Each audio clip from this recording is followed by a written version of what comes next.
welcome to Center Circle, and I am Jermaine Brown. This week, our focus is on Mount Pleasant Academy, a look at both the school and the club. We'll talk to some of the international students, one who got in with the aid of Center Circle. But first up is the former director of football and now head coach of the senior team, Harold Thomas. There has never been a dull moment at Mount Pleasant Football Academy. There's always chopping and changing at either the school or with the senior football team. And the latest surprise out of the St. Anne-based club is the decision to not renew the contracts of the coaching staff, which means Theodore Tapper Whitmore and company are no longer with the outfit.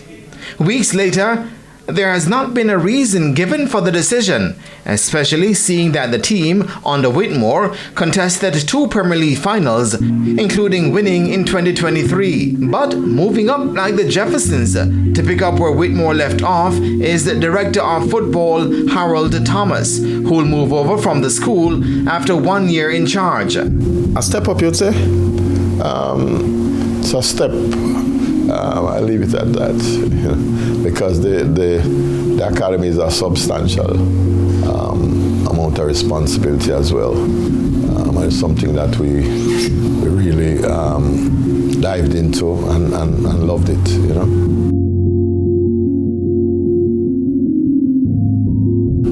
How do you view your accomplishment after 1 year at the academy? After 1 year at the academy, I think we'd have achieved some significant events. The work is never done, and there's always the opportunity to do much more and better. That is what we're looking forward to. But I'd say we have achieved significant amount of our objectives coming in. I've never been just a football field person. Half of my life I've been spent in corporate Jamaica, in the classroom or offices or boardrooms, so to speak. It was just a matter of merging the two eras that compose football, which is one, the organization, the planning, and two, the actual technical work on the field, which I had no problem doing. Based on where it was when I came in a year ago and where it is right now, have you moved it along? Is it the same? There is improvement in the players because they have grown. They were a year younger before I got here. They're now a year older. The fact is they have done some personal growth and development by themselves, and I have probably guided, or not just me, but the coaches here have guided it along. But we take very little credit for that. It's whatever development you see, it's just the guidance we provide, but the effort is from the kids. When you came, you came, as I said, as a director of football. Was it anywhere in your mind that one day you'd be the coach of the senior team? I don't look at life like that. There are journeys or pathways that we go on that we can't control. You might not know where you will end up tomorrow. And it's the same thing here. We do our best in whatever capacity we are. And if it is realized and somebody wants to challenge us by giving us, something next to it or associate with it, we have to do that. We never know where our paths will end, but we must prepare to continue wherever it leads us. There's not much time to get your feet wet, because the club championship comes up in August 20th, and it's a pretty short time from now to really get in and make a mark with the players. Well, that is true, but we can't forget that these players have their own innate ability that they have developed over a period of time, and they continue to grow. And we are confident that these players will give as good as they get wherever they go if they have the correct motivation. The sporting director, he stated that the previous coaches, knew before the final that their contract wouldn't have been renewed. How soon were you told about this job? First of all, I know nothing about that. That is something way above my head. There's a process here, and I spoke to the directors about it, and it wasn't a situation that it was just dropped on me. all right? But all my life I've been preparing for this. I'm not, as you can see from the gray in my hair, I'm not the youngest of kids. I've been around the block a couple of times, so nothing is new to me. I'm pretty much versed in the art of coaching and preparing. So it wasn't new to me, regardless of the time it came. It's something that I've been preparing for all my life. Not necessarily here, but I've been preparing for the opportunity to be in that role all my life. Were you surprised that the coaches' contracts were not renewed? I wouldn't want to comment on that because I'm not aware of all the facts, so I wouldn't want to comment on that. Another thing that I must ask where this is concerned, because people talk about the closeness, the relationship between you and the sporting director, coming from the same club previously, and now being here together, now the head coach, and I think that there's some, favoritism towards bringing you into the role. That's not something you share. Absolutely. Look at my resume.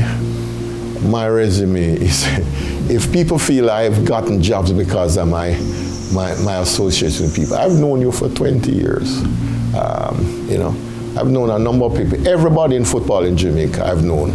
So is that an indication that I shouldn't take a job? I don't believe so. So now you're in it. What about your coaching staff? Because all the members gone from the previous one. Now, who are the people that will be coming in now to make up your backroom staff? The backroom staff, we're still in the process of finalizing, so I don't want to call any names now until we've gotten over those lines with these people. So I'd rather not say right now, but in a couple of weeks, talk back to me and you can confirm that. So no one confirmed as yet? We have not crossed the lines as yet, put it that way. What about players? Because you'd have known a few coming from down beholden. Yeah. There's also some that said that need to be moved on, and some young ones that need to be promoted. Have you started that? No, that process is a collaborative process. The club would have had issues, whether it's contract issue or whatever, that they would have decided some players with. I have not looked at a player yet as to say he doesn't fit into a system that I try and implement.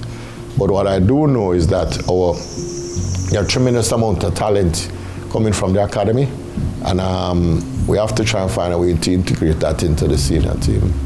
Devante Campbell is the biggest name to come from the academy to the senior team. You've been with the academy now.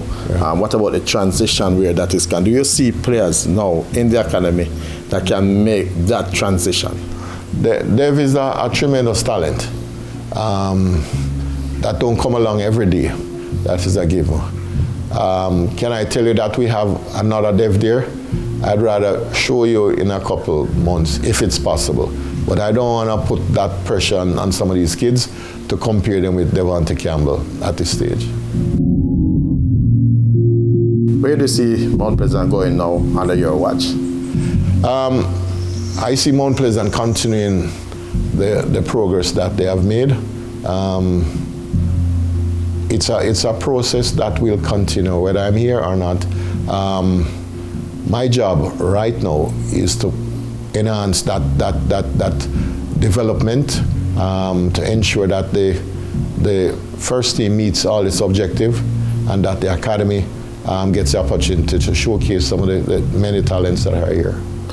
And listening to the noises around St. Ann right now, since the departure of the coaches, you know that you'd have to win over a few people very soon. Listen, all I can do is do my job. Right? The fans are there, and we love when the fans, get behind the team. That's an objective. But I can't do my job on the basis of what the fans think. All right? You remember the story of Jesus Christ when they say, free Barabbas and crucified Christ? That is my mentor. I see nothing else. If they could do that to Jesus Christ, who am I? But you're willing to bear and carry the cross. I will. Jesus carried it, right?